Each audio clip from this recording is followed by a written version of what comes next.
Olá, pessoal, tudo bem? Eu sou Kelly Varela, criadora de conteúdo aqui do Mágicas de Mãe e também do Mais Que Autismo.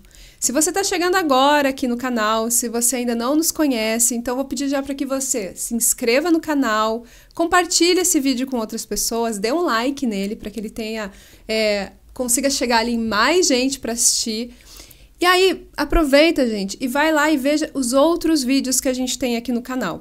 São de vários assuntos relacionados a questões neurodivergentes e também a maternidade.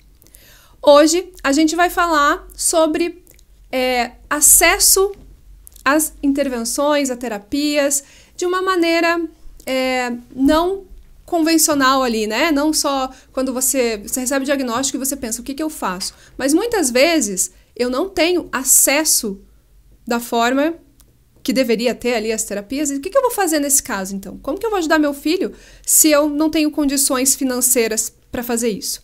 E aqui em Curitiba, a gente tem um instituto que trabalha questões muito importantes da inclusão, que é o ICO Project.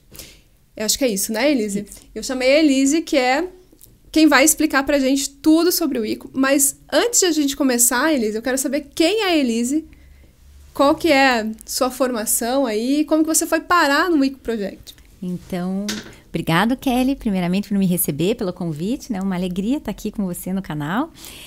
Quem que é a Elise, né? Elise é uma advogada, né, com formação em Direito do Comércio Internacional e Direito Financeiro, leia-se Orçamento Público, pela Sorbonne. Tenho certificado em Empreendedorismo e Inovação pela Stanford.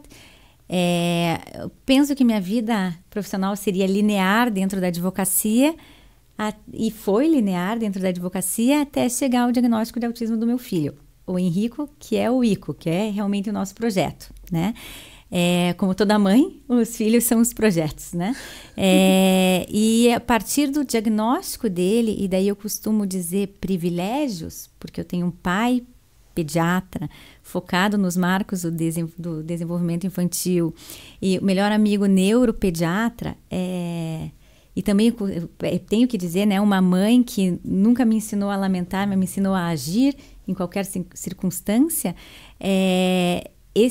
vejo que isso é um privilégio, né? Pouca gente tem. Pouca gente tem um pai pediatra, talvez ninguém tenha um pai pediatra, né? Então, me vi obrigada quando encontrei né? Primeiro a gente foca no nosso centrinho, né?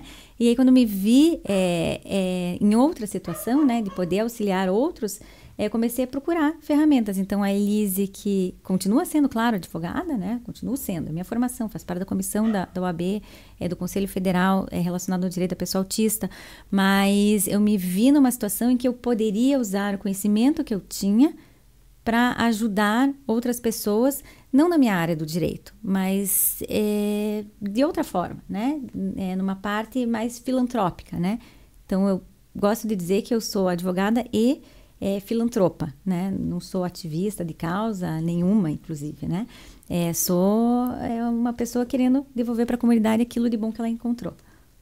Sabe que você falando, né, a realidade já da maioria das mães, quando vai buscar um diagnóstico, ela já é a falta de validação, né? Então, isso realmente é um privilégio que você teve, que você, na verdade, não passou já por esse processo de, não, o que você está buscando coisa, né? O que você está inventando, que coisa da sua cabeça. Você já teve todo um acesso que disse, não, é isso, né?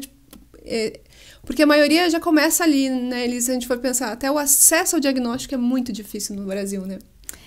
Esse é o ponto, sabe, Kelly? Quando eu me deparei com, lógico, né, na tua bolha você não percebe, mas quando você olha e diz, não, pera lá, eu que questionei meu pai, imagine, como assim levar no neuro, né? Partiu do médico, do pediatra, né, de ver, né, eles viram os primeiros sinais com 8 meses. Na festa de 1 ano, o Dr. Alfredo Loro, que eu chamo de tio Alfredo, estava na festa do Henrico, já dando algumas orientações para o meu pai, né? Com 1 ano e 4 meses, me pediram, por favor, coloque na escola. Né? Puxa, eu tinha estrutura, ele podia ficar até 3 anos em casa, né? É o que, né, normalmente os pediatras dizem, não, deixa em casa para não pegar né, nenhuma doença, gripe, essas coisas. E no meu caso foi o contrário, não coloque imediatamente na escola. Eles queriam ver a reação dele com os pares. E aí na escola ficou muito claro, porque os coleguinhas iam para areia, o Henrico ia para a secretaria da escola. Os amiguinhos iam no parquinho, o Henrico ia para areia, né? Ele simplesmente fugia, né? Numa rodinha de conversa, em que até numa explicação de neurônios espelhos que o Paulo fez no evento que nós estávamos, ele disse, a professora puxa uma criança e todas vêm. O Henrico era aquela que ficava longe, né? Que tinha que a professora assistente pegar e colocar no colo. Então, isso foi muito gritante, só que eu não enxergava. O meu pai já estava enxergando, né? O pediatra. Então, ele disse, agora está na hora de você levar para o Alfredo. Né? Eu falei, como assim? Né? Como assim? Por quê? Né? O menino lê, né? Veja só, ele lê. Ele tinha 1 ano e 8 meses, ele estava lendo, já é fora do padrão, né? Então, cara, numa hiperlexia, né? Mas ele lê autodidatamente, como assim eu tenho que levar no neuro? É claro que os marcos do neurodesenvolvimento, do desenvolvimento físico dele estavam muito bons, inclusive os motores na época estavam muito corretos, mas o desenvolvimento neurológico não, né? Ele tinha atrasos. Ele falava, mas ele não se comunicava, né? Ele falava muito, mas ele não se comunicava. Então, não havia troca. E isso eu não conseguia perceber. Quem percebeu foi o meu pai. Porque é bem isso também. Às vezes, quando a gente é mãe de primeira viagem, né? A gente tem uma dificuldade porque a gente só tem como padrão o nosso filho.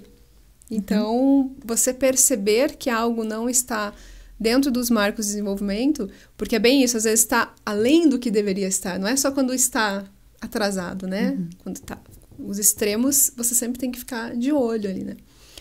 E aí você recebeu o diagnóstico e você já partiu para as intervenções, para tudo que foi orientado você fazer. E aí também é outro privilégio, vantagem competitiva. Eu sou filha de médico muito focado no que ele diz, médico é cientista, né? Meu pai sempre falava isso, né? Médico é cientista, né? Então eu não perdi assim tempo pensando o que fazer. Né? Eu fui na orientação do neuro focado na ciência, né? E é muito claro isso, né? A ciência evolui. Então, hoje é de uma maneira, vai se provando que é de outra, mas você tem que fazer o padrão ouro da tua época, né? O que você tem acesso. Então, na época, tinha uma aplicadora ABA na cidade. As supervisões eram de fora, né? Você tinha que trazer profissionais de fora muitas vezes.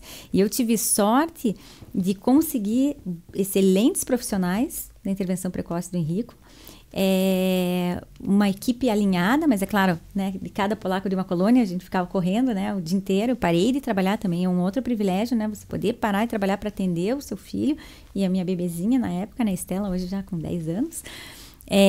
Então eu comecei a entender que essa era uma realidade, né, não digo única, mas uma realidade rara no nosso contexto. E nesse inteirinho, em 2016, surgiu a lei aqui em Curitiba, a primeira do país, de rastreio precoce, feito pelo vereador Pier.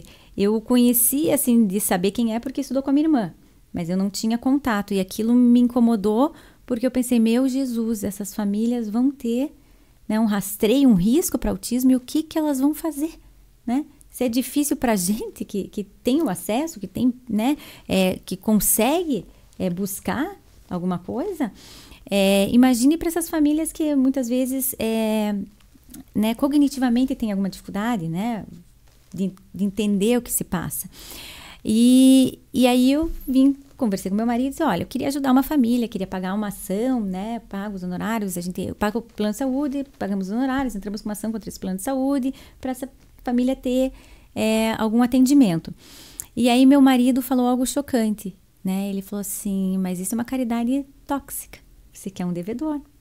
A pessoa vai depender de você para ter um tratamento. Eu falei, não é isso que eu quero, né? Longe de mim, né? Aí ele disse, não, mas você vai ajudar um. Tudo bem, ele falou, tudo bem, você quer fazer assim, pode fazer, né? Não estou desmerecendo quem faz assim, mas acho que você pode fazer mais. Eu fiquei pensando, né? Meu Deus, eu estudei tanto e eu me lamentava por ter perdido tanto tempo estudando, né? Meu Deus, por que eu fui morar fora? Meu Deus, por que eu fui assim, nada serve para, né? Por que eu falo línguas? Não adianta para o meu filho, né? Então, aquilo me bateu muito forte. E aí o meu marido disse, vai estudar, vai procurar alguma coisa, não tenta inventar a roda, né? Veja alguma coisa que já existe. Que você possa fazer, melhorar, implementar. Ele falou, você quer fazer? Faça. Você tem meu apoio, mas não faça nada individual. Você pode fazer algo maior. E aquilo me mexeu muito, né? Eu falei, puxa, é verdade, eu posso fazer individual? Claro, posso ajudar. Devemos ajudar individualmente, né? Mas eu também tenho condições de procurar alguma coisa maior, né? E comecei em congressos fora, Kelly. Né? Porque aqui sempre a gente fala sempre o mesmo. A mesma coisa, né? Acaba que a gente fica num círculo vicioso de conversas, de fala, né? De temas. A gente acaba seguindo um círculo vicioso. Isso é natural. Então, eu tenho que sair do contexto para ver o que tem fora, né? E aí, não que fora seja melhor, mas as ideias surgem quando você sai, né? Quando você extrapola. Você sempre fazendo o mesmo, o resultado vai ser o mesmo. Então, você precisa fazer algo diferente. Para mim, no momento, o que era diferente era procurar alguma coisa fora. Que era possível. Claro, eu ia ver coisas para o meu filho e aproveitava, né? Sim. E me deparei com um congresso de impacto global. E eles só falaram de questões macro, né? De questões envolvendo, por exemplo, refugiados, né? Questões de diagnóstico na África, em que tem 1,1 bilhão de crianças e 60 neuros e psiquiatras da infância no continente. Então, o drama é gigantesco, né? Para a gente dimensionar, né? Nosso drama até chega a ser pequeno perto do drama deles, né? Então, eu comecei, nesse congresso, a ver coisas diferentes, né? Atuações no Canadá, atuações na África, na Ásia, né? E me deparei com uma fundação, a Autism Speaks, uma fundação grande americana, trazendo um programa que eles estavam pilotando na época 29 países, né? Que era chamado Caregivers Skills Training, né? Treinamento parental. Eu falei, puxa vida, eu tinha ido para os Estados Unidos fazer um treinamento parental. Tinha passado uma semana. Eu falei, olha, isso pode ser interessante, né? Se é público, se é gratuito para a população, acho que isso pode ser uma solução, porque eu tive esse acesso, né? Só que era um curso em dólar e caro, né? Aí, e ainda tinha que saber falar inglês, né? Então, eu falei, olha só, era uma coisa que eu busquei para mim, mas que eu não tinha pensado que poderia ser geral, né? Quando eu busquei para mim o treinamento parental, no Brasil a gente não falava sobre isso. Era, no máximo, você entrar em uma sessão na terapia. A gente não costumava, na época, entrar, os pais têm que estar na sessão. Não era assim na época. E eu acho que ainda, você está falando na época, que 2000 e quanto? 2014? Estou falando 2014, 2015. Né? Assim, a gente já está em 2023 e ainda você encontra dificuldade. Se fala pouco mesmo em treinamento parental. Eu acho que de uns 3, 4 anos para cá que as pessoas têm falado mais, seja em qualquer... Eu acho que grande parte vem da disciplina positiva, que você conseguiu disseminar bastante coisa, né? Que os pais têm que se envolver mais. E aí você vai levando para as outras áreas, né? Exatamente. Mas esse envolvimento dos pais mesmo, no processo e no desenvolvimento, eu acho que é muito recente aqui. É bastante recente aqui. Tanto que quando eu fui fazer esse curso, fui porque uma conhecida minha, americana, tinha me sugerido, que ela tinha visto, que uma amiga tinha feito, ela nem é relacionada ao autismo. Então, ela estava morando nos Estados Unidos, estava estudando, era uma médica estudando lá. Então, assim, eu não tinha ouvido falar. Eu fui como meu irmão morava lá, estava fazendo MBA lá, eu fui porque tinha, né, essas facilidades. E aí eu falei, puxa vida, e por que eu fui buscar? Porque eu entendia que na rotina eu que ficava com o Henrico, né? Tudo bem, ele falava, fazia tantas X horas de terapia, né? Tinha o aproveitamento com a assistente terapêutica na escola. Então, aproveitando a aula, o momento do ensino infantil para fazer uma estimulação adequada. Ele tinha as terapias, fono, TO, a aplicadora em aba, supervisora, né? Ele tinha todo esse acesso, mas mesmo assim, eu tinha que fazer a generalização. Era comigo o contexto natural, né? Era com o meu marido o contexto natural. Era com as avós esse contexto natural. Então, eu entendi que eu podia usar Aquele tempo que eu ficava lá meia hora dentro do carro, entre um lugar e outro, ele poderia estimular adequadamente a conversa, a comunicação, né? Então, só que eu precisava de ferramentas, eu não estudei essa área, eu não sou da área, eu sou advogada, né? Aí que eu comecei a buscar, enfim, daí essa amiga me auxiliou e fui fazer esse curso. Quando eu vi, em 2017, nesse congresso, essa possibilidade de acesso, e eu lembro muito claramente que ele falou vários países, né? E na América Latina falou Argentina, mas não falou Brasil, aquilo me doeu, né? Claro. Como que não tá lá, né? Como que o maior país da América Latina não tem. E aí eu fui atrás desse contato, né? Na época o Dr. Gadia o conhecia, me deu, né? Me apresentou, eu, né, marquei, fui encontrar com ele, inclusive lá em Nova York, né? Eu falei, olha, eu vou até aí levar, né, o aceite do meu prefeito. Porque o que eles falavam, né? Como eu estava já com o plano de fazer o EcoProject, já estava estudando fazer a clínica, né? Tinha os projetos, estava estudando a viabilidade de construir. Eu disse, eu vou fazer um centro de atendimento e vou colocar esse programa lá. E eles me recusaram, eles falaram, não queremos. Eu falei, como não? Né? Ele falou, porque nós vimos várias iniciativas no mundo inteiro, né? Veja, nós rodamos. E a gente vê que a iniciativa, ela começa com muito gás, e isso é muito interessante a gente perceber. Ela começa com muito gás, o fundador está lá, injeta recurso, e por algum motivo, seja a falta de recurso, seja a mudança de foco do fundador, seja por motivo, essas iniciativas elas vão se esvaziando. Então, é muito difícil a sustentabilidade a longo prazo, né? Na época, eu não conseguia entender isso. Eu falei, meu Deus, que absurdo. Eu estou dizendo que... Ele não quer ajudar outras pessoas, né? Tipo, eu estou tentando e não querem, né? E aí, ele me disse o pulo do gato. Ele falou assim, no Brasil, eu sei, porque eu já fui 3 vezes apresentar esse programa, vocês têm, eles chamam de saúde universal, né? Então, vocês têm uma saúde pública, né? Porque a população não paga para ter acesso. Ou a educação, porque pode ser na educação esse projeto. Eu falei, olha, vou tentar, mas aí você mexe com viés político, né? É mais complicado, meu país é muito complicado. E ele me respondeu o seguinte, todo país é complicado, né? Se envolve política, sempre é complicado, não é só o Brasil. Eu falei, bom, é verdade. Nesse inteirinho, eu tinha conhecido daí realmente o PIR, em razão, uma razão era um alvará que não tinha nada a ver com isso.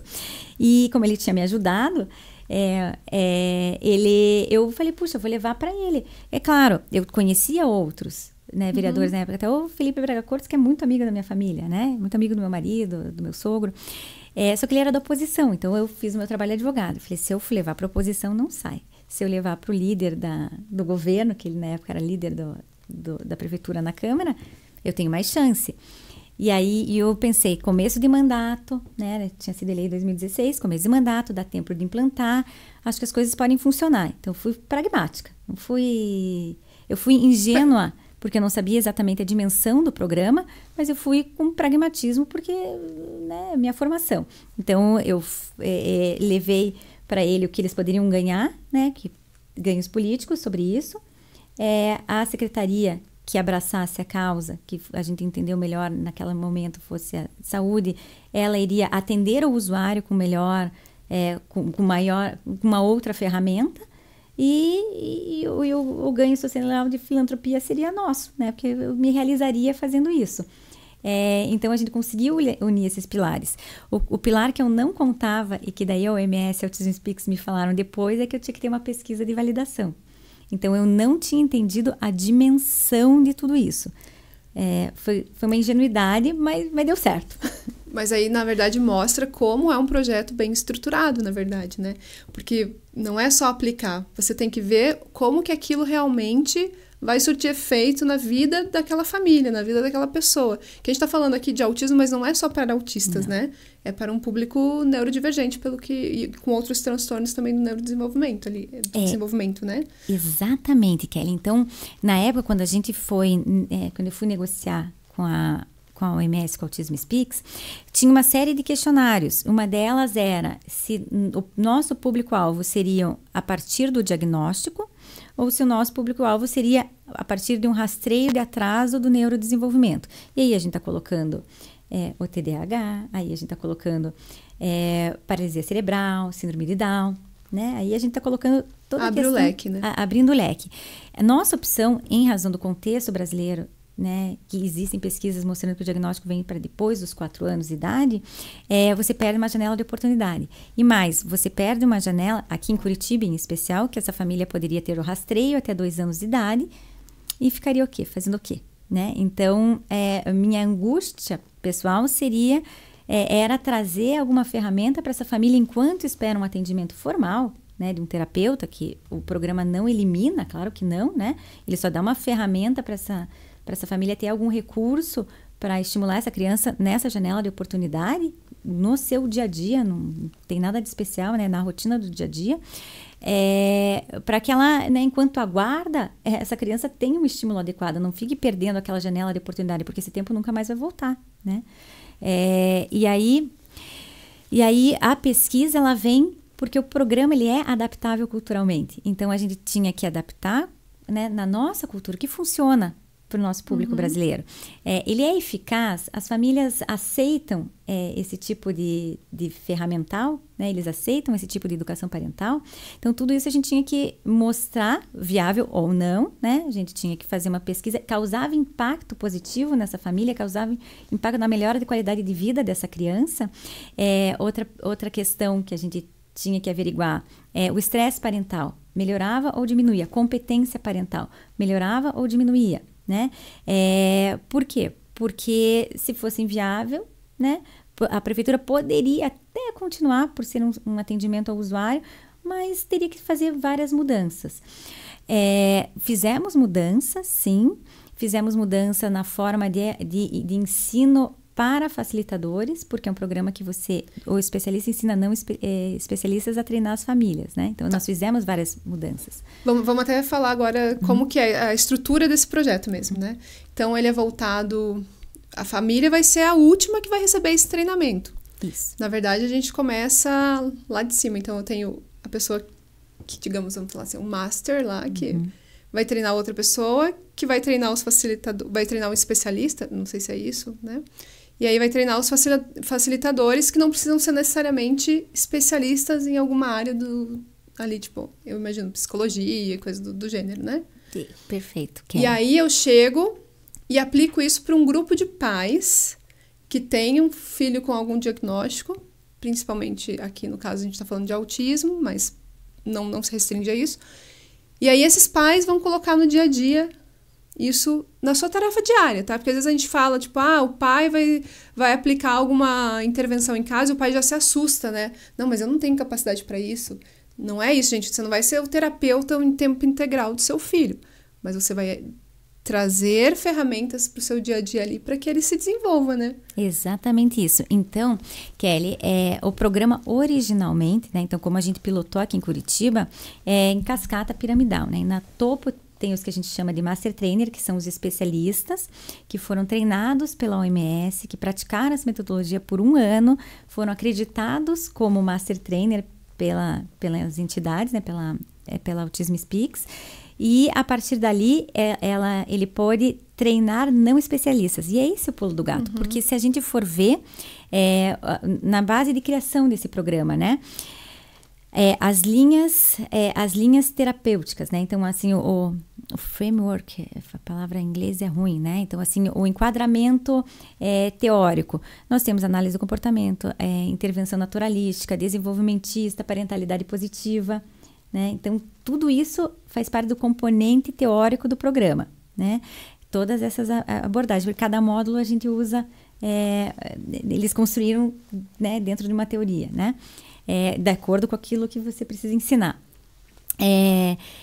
Isso foi a formação. E aí, o que eles perceberam? É uma metodologia para ser aplicada em contextos em que não há um especialista em número suficiente, né? Porque esse é o gargalo, né?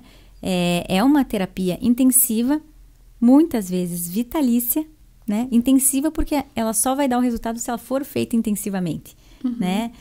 A gente não pode se enganar que uma vez por semana, 30 minutos vai resolver. Então, o único recurso que essas crianças têm, quando o contexto, né, social é isso, é uma terapia uma vez por semana, o melhor recurso é o seu cuidador principal. Pai, mãe, tio, tia, vovó, vizinho.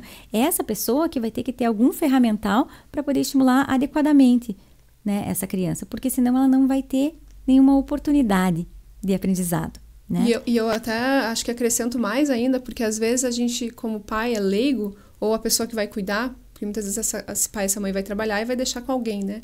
E esse alguém não entende nada do diagnóstico daquela criança e acaba ainda trazendo mais regressão, assim, no sentido de que às vezes pode não conduzir da maneira adequada, né?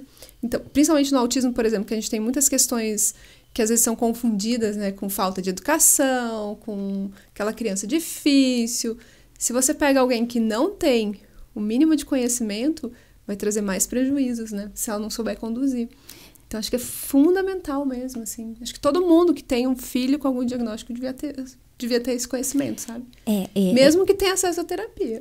Eu penso, né, hoje, assim, a gente vê, por exemplo, na clínica, né, uma vez por semana é orientação parental, uma vez por mês orientação parental, né? Tem pais que não vão, que mandam terceiros, né, a avó que fica, tal, tudo bem. Alguém tem que entender do manejo, né, e das metas, o que está sendo trabalhado, para justamente trabalhar nos contextos onde a criança mais fica, a sua casa, né? Ou a escola, né? Então, a gente tem que trazer esses componentes, né?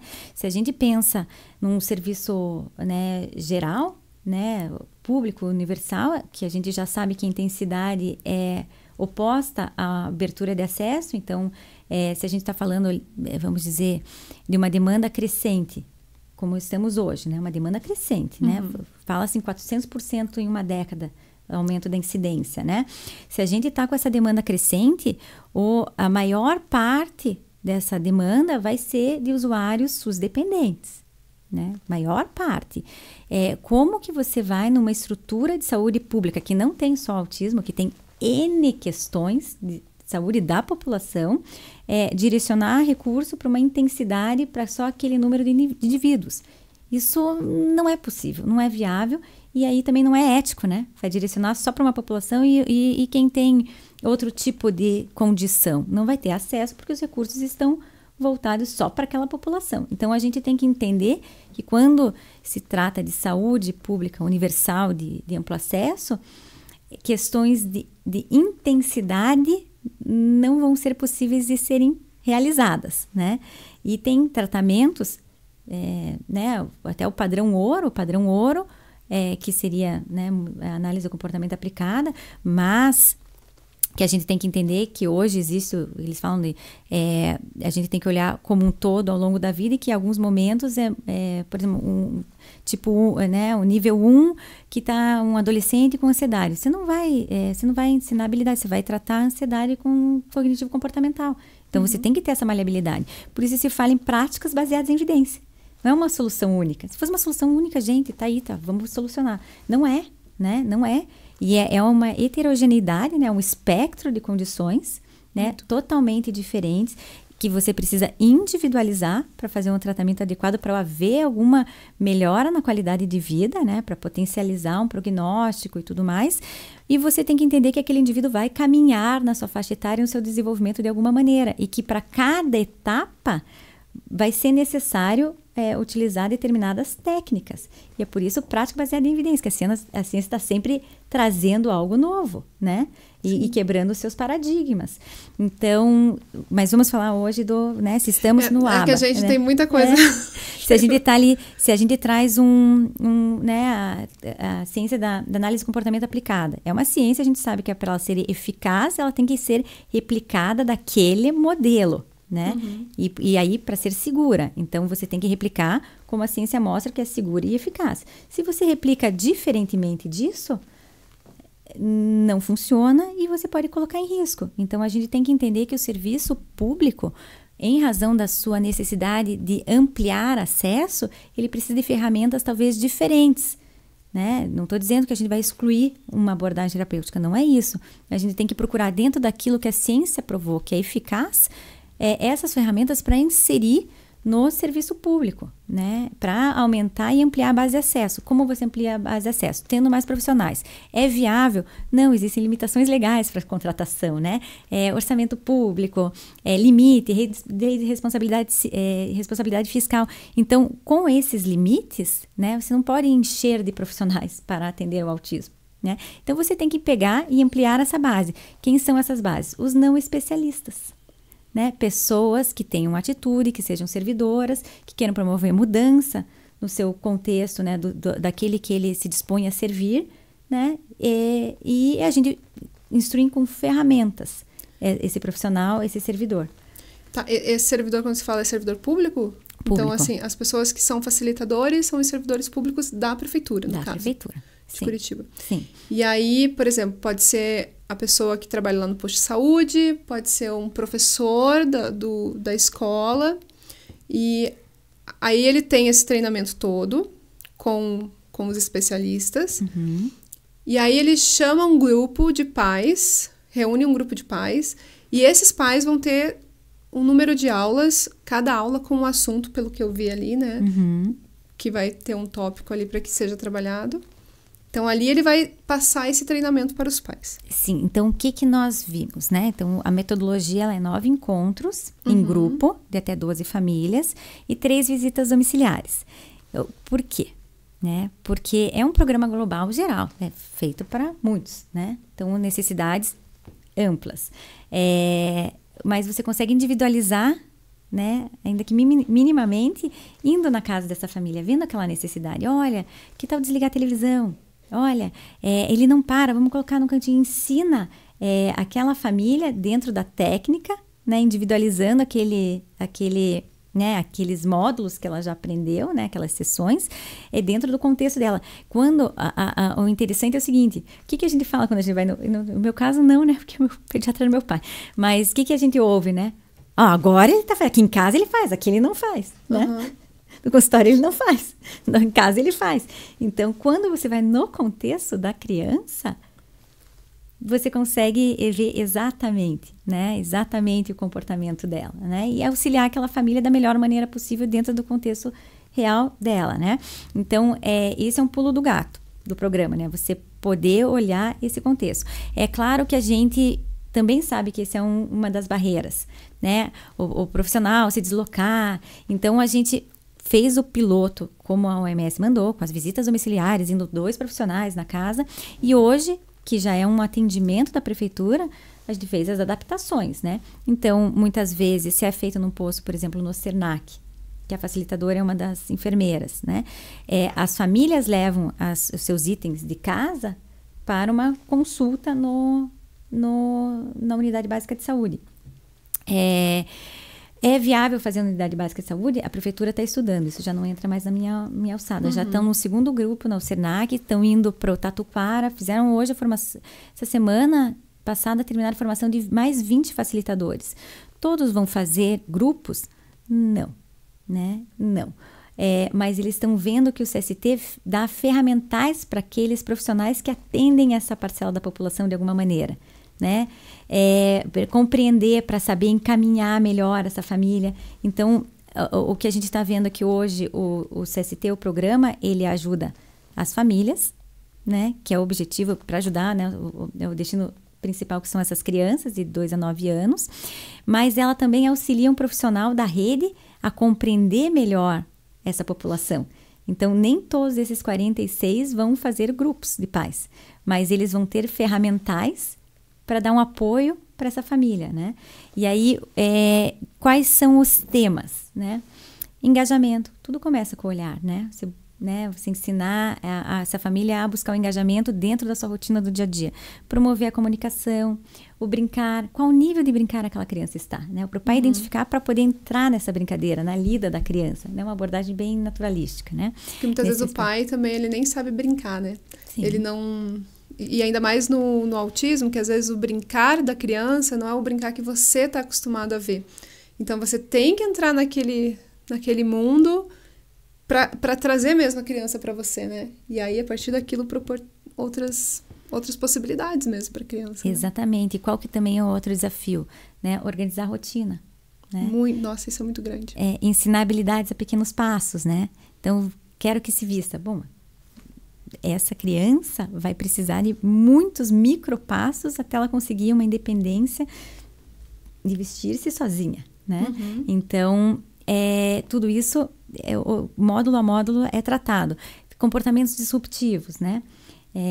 O programa tem lá um termômetro, né? Como você entender que isso daí é da análise do comportamento aplicada, né? O antecedente, o comportamento que deu o trigger aquela disrupção, né? Aquele comportamento desafiador. Como você agir antes, como você identificar que isso vai acontecer, que não é fácil, né? Nem o profissional consegue muitas vezes. Então, fazer essa análise, eu sempre falo que na análise do comportamento, a análise funcional acho que é o ponto-chave, assim, para você entender, até para depois lá, né, quando você vai dar a recompensa, entre aspas, né, você saber se aquilo vai gerar um outro comportamento depois, porque às vezes você só reforça, né, o comportamento inadequado. Exatamente. Com as suas atitudes ali. E aí, como a gente trazer isso para um contexto, uma família que tem, né, uma série de limitações, né? Limitação financeira, limitação cognitiva, de dia a dia, né? Então, eu acho que a parte mais bonita do CST é trazer dentro dessa linguagem para qualquer família, né? Não tem... eu lembro, assim, as primeiras sessões, né, que eu, né, de devolutiva, nossa, falavam grego para mim. Né, o reforço positivo, não sei o quê, o comportamento inadequado. Eu falei, gente, né, me traduzam, pelo amor de Deus. Eu preferia que estivesse falando latim para mim. Mas aí, acho que a beleza é essa. Eu até te interrompi, né, Aline, só para... do brincar, do comportamento... desafiador, e o que mais que vem fazer a rotina. E aí, a parte que, né, a gente, como mãe, nos toca muito profundamente, que é o autocuidado. E o autocuidado tem componente de resolução de problema, de entender que a gente não está sozinho. A gente pode pedir ajuda. Eu me vi nessa situação, Kelly. Eu me vi muito sozinha, sendo muito cercada de pessoas. E me senti assim, né? Nossa, né? Me fechei porque me sentia sozinha. E aí eu comecei a perceber que eu me senti sozinha porque eu me coloquei nessa posição e não pedi ajuda. Né? Se eu pedisse ajuda para minha mãe, para sogra, irmã, marido, eu teria tido ajuda. Né? Eu não soube pedir. Né? Então eu me senti sozinha, eu me coloquei numa posição de solidão. E isso me gerou depressão, mas não em razão ao diagnóstico, por outras coisas, por ter parado de trabalhar. Aí eu me vi, eu falei, pera lá, eu me coloquei nessa situação. As pessoas só que eu só me toquei disso quando eu tive acesso ao módulo de autocuidado do CST, nem o do curso que eu fiz. Foi do CST. Eu falei, nossa, como é importante, né? Você ensinar como a pessoa pedir ajuda. Né? Então, no material ele traz. E aí vem uma parte legal. Legal que eu digo assim, bacana. Como a gente já pilotou, e o material é de livre acesso, né? A formação não, né? A formação só nós do IcoProject podemos fazer, né? Disseminar. Só nós podemos ensinar cada localidade a ensinar, né, a sua rede. Mas, que esse é o nosso know-how. Mas os módulos, eu vi que, por exemplo, a África do Sul, como não conseguiu fazer o projeto piloto, eles conseguiram, em razão das limitações, né, até maiores que a nossa África do Sul, de rede, de acesso das famílias e tal, eles conseguiram fazer fatiado alguns módulos, e eles fizeram, na pandemia, o módulo de autocuidado, eles manualizaram separadamente. Como eu converso com essas equipes, né, a gente troca muito, eu pedi para ela, eu encontrei com ela, né, num evento, com a pesquisadora que fez essa parte, eu pedi para ela, falei, me mostra assim mais ou menos como você fez. Ela me indicou a pesquisa que eles tinham já publicado e me disse, olha, Elise, a gente fez esse recorte, a gente fez assim, a gente instruiu, colocou instruções de como entender o manual, que seria para um facilitador explicar, né? Colocamos pontos de reflexão e coisa e tal. E pensei, né? Nós temos a professora Fátima Mineto no time. Como não utilizá-la? E como não utilizar a professora Fátima, o conhecimento dela? Aí eu lembro que no começo do ano, assim, lá por, não sei se março, o PIR me procurou, né, a assessora dele, na verdade, me procurou e dizendo, a gente quer fazer uma homenagem, ter um evento. Falei, a Abril cheio de evento, só fazem evento, né? Fazem evento e para falar do mesmo. Eu falei, olha, eu não vou. Se for para ser falação mais do mesmo, eu não vou. Diga para o PIR fazer uma coisa diferente. E aí eu fiquei pensando, daí eles falaram, mas o que diferente? Eu fiquei, poxa, devolveram a bola, né? Falei, devolveram a bola. Daí, nesse inteirinho, Eu encontrei com essa, já tinha tido contato com ela, falei, cara, vamos fazer um módulo separado, né? Vamos fazer e aí eu falei para ele, olha, eu disponibilizo, né? A professora Fátima faz, os Master Trainers adaptam também, a gente adapta, mas você que vai fazer essa edição aí, né? Você que faz, eu não vou fazer, não tenho recurso para fazer isso, você que entregue para a população isso.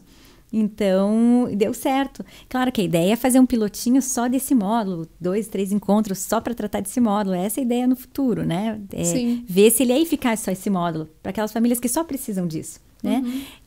Mas ele daí fez a diagramação, fez tudo bonitinho e tal, e tá no site dele, a gente imprimiu algumas vezes, ele entregou no dia do evento. Aí eu acho que foi um evento na Câmara que valeu a pena. E aí, porque a gente tem que trazer mesmo inovações, né? Porque eu vejo que às vezes é só mais para você, o abril, o Ju, né? Quando você vai comemorar ali o Dia do Orgulho Autista e tal, às vezes fica muito mais na propaganda do que na conscientização de verdade, no fazer a diferença, né? E aí, vamos pensar assim, fazer a diferença na vida daquelas famílias. Como que essa família, ela vai voluntária, ela se inscreve, como que ela é abordada para que ela esteja ali? Qual que é esse passo, assim, de chamar para vir participar? Então, vamos ver. O Instituto, ele financiou e ajudou na implantação, mas ele é um serviço de atendimento da Prefeitura. Então, o acesso é dentro do trâmite da Prefeitura. Essa família, hoje, né, ela recebe no aplicativo com 18 meses, para ela ir lá no posto fazer o M7. Né? Com 20, se ela não atendeu nos 18 meses, ela recebe um outro nos 24 meses, para ir no seu posto de saúde fazer o M7. Então, a partir deste risco, né, ela já... Estou falando tudo assim no mundo perfeito, né? O que está no projeto, que é para acontecer, né? Que é para acontecer. Claro que a gente está falando ali num universo gigantesco, né? Então, não é tão simples assim. Mas o ideal é que essa família com risco, ela seja encaminhada ao ambulatório da Prefeitura, até vai mudar de nome, né? Um ambulatório de especialidades neurológicas, já não é mais um ambulatório, né? Um centro hoje, né? De referência, que ela seja encaminhada para uma triagem multidisciplinar e avaliação do neuro, né? Então, claro que existe o gargalo natural do serviço público. O ideal é que essa família, quando está nesse encaminhamento, ela já peça para ser incluída, né? Já chegue lá no ambulatório e peça para ser incluída no programa. Nem todas as famílias, veja, eu quero esse treinamento, você, né, quer esse treinamento, você foi buscar, você se especializou na área, né?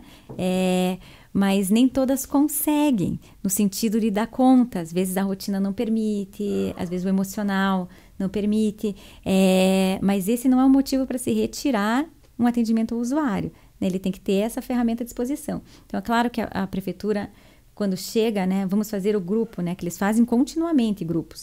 É claro que tem desistência, isso é natural. Se a gente for ver no sistema de saúde público, no SUS, de uma maneira geral, um desengajamento de 50% dos tratamentos, né? Isso é ocorrente, né? Então, mas o desengajamento dessa família, às vezes, não é o motivo do conteúdo, é motivo, N motivos, né? Ela não conseguia ir, ela tinha outras demandas, né? Então, o que a prefeitura faz? Ela chama, vamos dizer, 40 famílias para conseguir terminar o grupo com 20, 15, 20. Com 12. Porque né, a família não pode, ela quer, mas não consegue, é horário de trabalho, porque é o horário do SUS, né? Não vai fazer num sábado, num domingo, não, é horário no SUS, né? E são 9 encontros, a pessoa já... Porque volta aquilo que a gente falou, né? Muitas famílias não tem que trabalhar, né?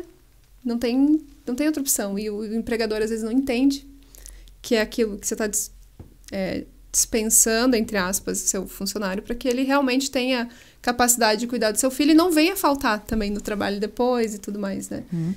Mas... É uma dinâmica complicada. E se a gente entender que são famílias que não vão poder dispor desse trabalho, não vão, né? Você exigir que ela vá, não está certo. Então, o que o poder público pode fazer, que eu acho que Curitiba faz muito acertadamente, é colocar a exposição em mais lugares, né? Não só no ambulatório, em mais lugares onde essa família frequenta, né? dar ferramental a outros profissionais da rede, seja de saúde, seja de educação, para, né, para entender e apoiar essa família como dá, né? Sabe que, falando, Elise, eu acho que todos os professores deveriam fazer. Porque a gente, não falando só agora para replicar isso com as famílias, mas não sei como, né? Porque tem muito profissional da educação que não entende também o funcionamento da criança e ele vai passar muitas horas com a criança todos os dias. Então, eu acho que o profissional da educação, pelo menos para entender a dinâmica, assim, deveria fazer, sabe? Nossa, eu concordo plenamente com você. O que a gente fez, então, durante a formação dos Master Trainers, né? Então, Fátima e o André Schwinsky, que trabalham comigo, eles fizeram, eu precisava treinar essa dupla. E aí eu conversei com o vereador Caio, de Quatro Barras, porque eu queria um outro contexto, porque de saúde a gente já tinha, né? Curitiba. E eu falei, contexto da educação. Caio, se você conseguir... E ele conseguiu. Então, nós treinamos 12 famílias em Quatro Barras no contexto da educação. O que eu percebi, Kelly? As famílias só entenderam o que elas estavam fazendo na terceira sessão, né? Então, veio de cima para baixo, maravilhoso, mas abaixo não estava ciente do que elas iriam receber. Então, a valorização do programa e do que elas estavam recebendo só aconteceu na terceira sessão. Então, diferente de Curitiba, que a gente ficou trabalhando, né? Né? Panfletamos no ambulatório, né? Teve todo um trabalho de base para a família entender aquele papel que não era de terapeuta, mas que era de um apoio e apoio para a vida dessa criança, né? Para a melhora da qualidade de vida dela, da família, né, como um todo.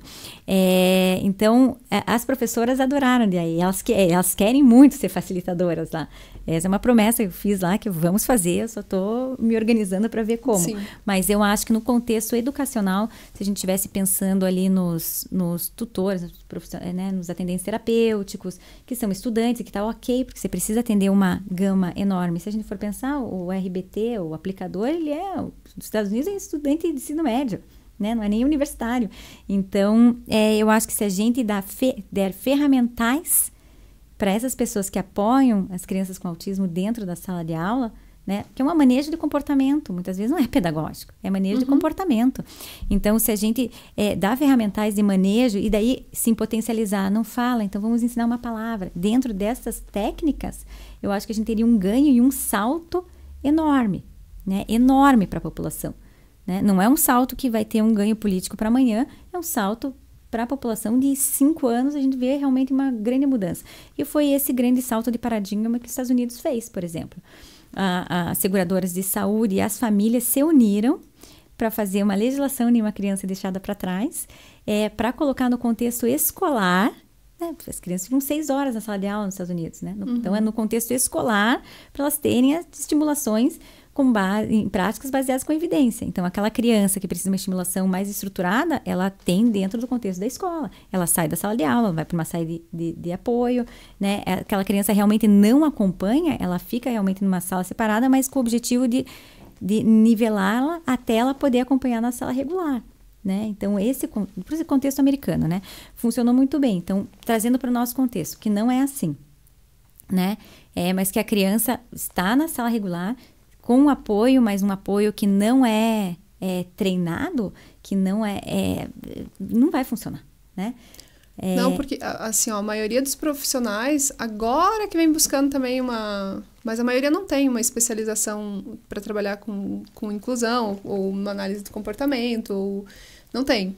E aí se pega sem entender nada dos transtornos de neurodesenvolvimento, com 40 alunos, vamos falar rede pública, 40 alunos, 44, e muitas vezes sem nenhum tutor ali para ajudar, ou um professor de apoio para ajudar. Então, aí quando acontece alguma questão de manejo mesmo, não sabe. O que acontece na maioria dos casos? Manda a criança sair da sala e pronto. Fica lá andando no colégio, ou fica lá fora da sala, e é isso, né? Infelizmente, muitos casos assim, a gente não é um ou outro isolado, né? Não, é ocorrente, né? É claro que a gente tem que se colocar na posição dessa professora, né? Não, eu não tô nem julgando, não tô julgando o professor, não é gente. É o sistema. É o sistema. É o sistema. Então, o que a gente tentou fazer aqui em Curitiba, né? Também com a ajuda desse meu amigo, né? A gente fez um PL com diretrizes para a educação especial do estudante com transtorno do espectro autista, né? Nessa diretriz, na verdade, o que a gente quis trazer é a formação do profissional de apoio, né, do tutor, a formação do professor de educação especial para atender essa criança, a formação do PEI, que tem que necessariamente ter a participação da família, né, tem que ter aqui a essência da família. Ela pode não querer, aí é diferente, né? Não, o que vocês fizeram tá bom. Pode não querer, mas ela tem que ter aqui a essência, né? Ela tem que ter, né, essa participação. Então, a gente fez esse PL, ele já passou por todas as comissões, tá para ser votado, mas é claro que é algo que você teria que treinar profissionais para fazer protocolo de avaliação a cada 6 meses. Veja, na época que a gente fez esse PL, eu fiz um cálculo, são 440 CMEs na cidade, 3 profissionais psicólogos treinados, no protocolo que for, VB-MAPS, o que escolherem, né? Na época, inclusive, até eu me propus a financiar esse treinamento, né? O conhecimento desses profissionais. Se eles rotacionarem os 44 CMEs, se eles forem locados só para isso, 3 profissionais, eles dariam conta de todos os alunos com autismo na rede pública municipal. Então, veja, não é impossível de ser feito. Trabalhoso, claro, não existe solução simples para questão complexa, mas é possível de se pavimentar. Então, a minha sugestão na época era a gente fazer um piloto em 2 ou 3 escolas, né? E aí, profissionais aplicando esse protocolo de 6 em 6 meses, né? Para fazer o PEI desse aluno. Não é uma sondagem simples, né? Você tem que ver o repertório global, né? E funcional, né? Daquele aluno para poder fazer esse PEI, né? Mas também não adianta nada você não refazer, né? Então você tem que ver para reestruturar o novo PEI. E aí minha ideia seria que também colocássemos o CST como base de formação ou parte do CST, né? Então, para instrumentalizar. Já é da prefeitura, a prefeitura pode fazer isso, né? Eu acho que é só uma questão aí de coesão das secretarias para realmente né, ampliar mais esse acesso. Eu acho que isso vai acontecer, está acontecendo nessa última formação, acho que estão alcançando a educação, mas vejam, contexto de Curitiba, a gente está implantando CST em Vitória, Belém, Salvador e Goiânia, contextos completamente diferentes, capitais, completamente diferentes do que a gente encontrou aqui em Curitiba. Porque o Brasil é tão grande que são realidades, né? Você muda de capital, você já mudou uma realidade total, assim, né? Apesar de a gente ter pontos muito parecidos, mas muda, né? Com certeza, sim. Kelly, eu me arrisco a dizer que a dor é parecida, né? A nossa dor, na verdade, é comum, né? A dor das famílias é comum, né? A dor da família daqui é a mesma dor da família do norte e do nordeste, que é atendimento, que é melhora na qualidade de vida, né? Não tem acesso. A forma que o poder público está tratando é muito diferente, né? Os acessos já existentes é muito diferente, né? Então, tem localidade que diz que não existe a demanda e que se colocar o CST vai criar a demanda. Então, levou para uma... você veja, né? Isso acontece. Então, levou para um contexto do atendimento universitário. Seria o nosso CENEP aqui, né? A gente tem o CST no CENEP também, né? Levou para um contexto como não temos essa demanda, claro, ela pulveriza para as organizações, ela não atende, né? Ela simplesmente chegou, atrás do desenvolvimento do autismo, organização, né? E daí fomenta, tudo bem, a maneira com que eles têm de lidar. Eu não estou na realidade de gestão deles, mas não pode dizer que não existe a demanda está reprimida, né? Essa demanda, ela existe e é bem concreta, né? É muita demanda, gente. A gente está chegando ao final, Elise. Então, vamos só você dar assim quem quiser conhecer mais do projeto, falar só pontualmente, vai falar rapidinho assim mesmo, quais são os outros projetos que vocês têm para as pessoas também conhecerem melhor, entrarem lá nas páginas de vocês, nas redes sociais e pesquisar mais a fundo, né, o que o ICO Project oferece, assim. Então, o Instituto ICO, ele tem várias ações, né, são todas voltadas para para o social. A rede social e as páginas são bem atrasados porque dependem de mim, eu não tenho muita paciência para isso, me falta esse dom. Gostaria de ter, mas não desenvolvi ainda. Então, mas nós temos uma parceria com a Onda, uma associação de pessoas autistas, para fazer um treinamento, uma capacitação dentro de empresa amiga da pessoa autista, que está sendo um sucesso. Nós temos, já fizemos parceria, né, no aeroporto com a Infraero, nós temos narrativa social disponível para viagem de avião. Fizemos uma pesquisa grande que vai ser entregue ali para o poder público na Assembleia Geral da ONU. Então vão ter dados brasileiros lá com um N de mais de 5 mil respondentes, né, com as necessidades não encontradas, né, não atendidas das famílias com crianças com atraso do neurodesenvolvimento. Então isso é um grande ferramental para pavimentar políticas públicas, né. Nós temos... Agora tem bastante coisa, mas não estou lembrando. A parte de esportes, né? Que eu ainda quero chamar só para a gente conversar disso. Sim, vamos fazer. Não quis misturar porque daí a parte de esporte... Tem muito assunto, na verdade. E daí a parte da clínica, né? Uhum. Então, o pano de fundo é o esporte, né? Então, a gente faz a abordagem terapêutica através do exercício físico. Veja, a gente pode estar falando aqui também de TDAH, né? O exercício físico é extremamente importante, mas você largar essa criança, ele é uma ferramenta de inclusão por excelência. Você largar aquela criança na educação física vai ser um elemento de exclusão, né? Então, a gente ensina, usando as técnicas, né, da educação física, motor, né, e esportiva, até o Márcio falou bastante no evento, a gente ensina com as técnicas e também... né, com as abordagens da análise do comportamento aplicada, aquelas habilidades para aquele esportista, que na verdade, né, é o paciente, né, para que ele possa, de alguma maneira, participar disso na escola, né. Então, vou te dar o exemplo do meu filho, né, agora ele está com interesse em futebol, mas ele não sabia nem que lado que eu vou, e nem coordenação para bater a bola. Então, a gente está ensinando em pequenos passos para que no recreio ele seja chamado, né? Ele seja chamado, ele não fique de fora automaticamente porque não entende sequer o jogo de futebol, né? Então, é isso que a gente faz ali no EcoProject, né? E outras coisinhas mais. Mas eu falei em futebol, a nossa maior iniciativa, motivo de orgulho, é o camarote no Couto Pereira, né? Nós fizemos um camarote em área nobre, com todo o cuidado de iluminação e acústico, e caminho, né, narrativa social, vídeo em primeira pessoa, tudo isso está no site do Coxa, para que a pessoa autista possa ter a experiência, né, o torcedor autista possa ter a experiência de vivenciar, né, um jogo de futebol, mas minimizando os desconfortos sensoriais. Ficou uma sala de estúdio? Sim, não houve um pio, né, um ruidinho. Então a gente colocou microfones para fora e a gente capta a torcida. Então, a gente regula o volume da torcida. E isso teve muita repercussão, né? Repercussão imensa. O Curitiba ganhou um prêmio, né? Com FU, se não me engano, em razão dessa iniciativa. E daí o meu recado se a gente conseguiu fazer, qualquer um faz, gente. Então, assim, não é difícil.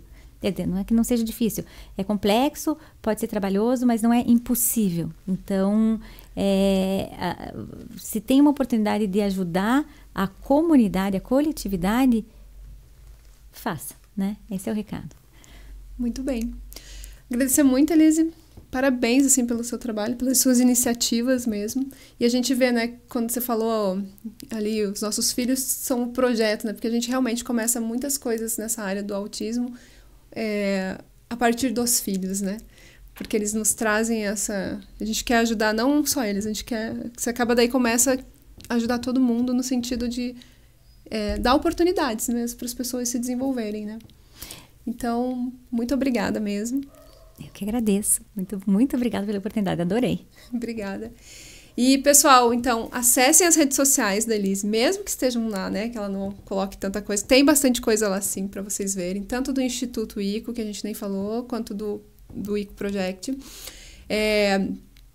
E dissemine essa informação, assim, né? Quanto mais gente souber, vai lá, pergunta no posto de saúde sobre o projeto, como que faz para se inscrever, porque é isso que vai fazer criar a demanda, que muitas vezes as pessoas acham que não tem, mas tem, existe, né? Então, para você que ficou até aqui, que assistiu com a gente, quero agradecer. Deixa aqui seu like no vídeo, compartilha com outras pessoas E toda quinta-feira, às 19 horas, a gente tem um episódio novo por aqui. Beijo grande, pessoal, e até a próxima.